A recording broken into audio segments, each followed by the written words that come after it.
যুক্তরাষ্ট্রের president Donald Trump বলেছেন, ইরানের বিরুদ্ধে সামরিক পদক্ষেপ নেওয়া তাদের চূড়ান্ত লক্ষ্য নয়। তবে একই সঙ্গে তিনি সতর্ক করে জানিয়েছেন, তেহরানের জন্য সময় দ্রুত ফুরিয়ে আসছে। বার্তা সংস্থা এএফপি জানিয়েছে, বৃহস্পতিবার সাংবাদিকদের সঙ্গে আলাপকালে ট্রাম্প এ তথ্য জানিয়েছেন।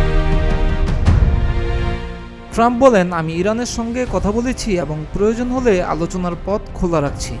আমি ইতিমধ্যে কথা বলেছি এবং ভবিষ্যতেও কথা বলার পরিকল্পনা আছে। তিনি আর বলেন, যুক্তরাষ্ট্র একটি বড় নৌবহর মধ্যপ্রাচ্য পাঠিয়েছে। তিনি আশা করছেন সেটি ব্যবহার করতে হবে না। যুক্তরাষ্ট্রের নৌবহর সোমবার মধ্যপ্রাচ্যের জলসীমায় পৌঁছানোর পর ট্রাম্প জানান, এ বহর প্রস্তুত, ইচ্ছুক ও সক্ষম। এর মাধ্যমে ট্রাম্প ইরানের প্রতি একটি শক্তিশালী বার্তা পাঠাতে চেয়েছেন। একই সঙ্গে সংঘাত এড়ানোর চেষ্টাও চালিয়ে যাচ্ছেন।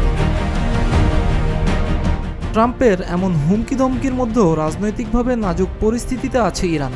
গত বছরের ডিসেম্বরের শেষ দিকে শুরু হওয়া সরকার বিরোধী বিক্ষোভ ব্যাপক প্রাণহানি হয়েছে। মানবাধিকার সংস্থা human rights activities news agency HRANA জানিয়েছে, এখন পর্যন্ত অন্তত ৬,৪৭৯ জন নিহত হয়েছে।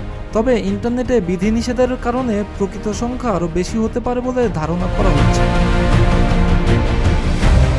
ইরান সরকার জানিয়েছে, নিহতের সংখ্যা ৩,০০০-এর বেশি, যার মধ্যে অধিকাংশ নিরাপত্তা বাহিনীর সদস্য বা দাঙ্গাকারীদের। সহিংসতায় প্রাণ হারানো সাধারণ মানুষ। এই তথ্য সাধারণ মানুষের মধ্যেও উদ্বেগ আরও বাড়িয়েছে। তেহরানের রাজধানী শহরে সাধারণ মানুষের মধ্যেও ভীতির ছায়া স্পষ্ট। ২৯ বছর বয়সী এক তরুণী বলেন, আমি যুদ্ধ চাই না, শুধু চাই এমন কিছু হোক যাতে ভবিষ্যৎটা একটু ভালো।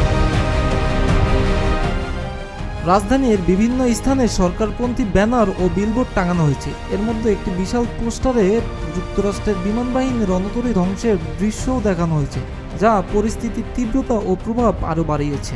এমন বাস্তবতায় বিশ্লেষকরা বলছেন, যুক্তরাষ্ট্র এ সতর্ক পদক্ষেপ এবং ইরানের সঙ্গে কূটনৈতিক যোগাযোগ রক্ষা মধ্যপ্রাচ্যের বড় ধরনের সংঘাত এড়াতে গুরুত্বপূর্ণ হতে পারে। তবে তেহরানের অভ্যন্তরীণ বিক্ষোভ এবং জনসাধারণের ক্ষোভ পরিস্থিতিকে আরও জটিল করে তুলেছে। মিরাজ হোসাইন, প্রতিদিনের বাংলাদেশ।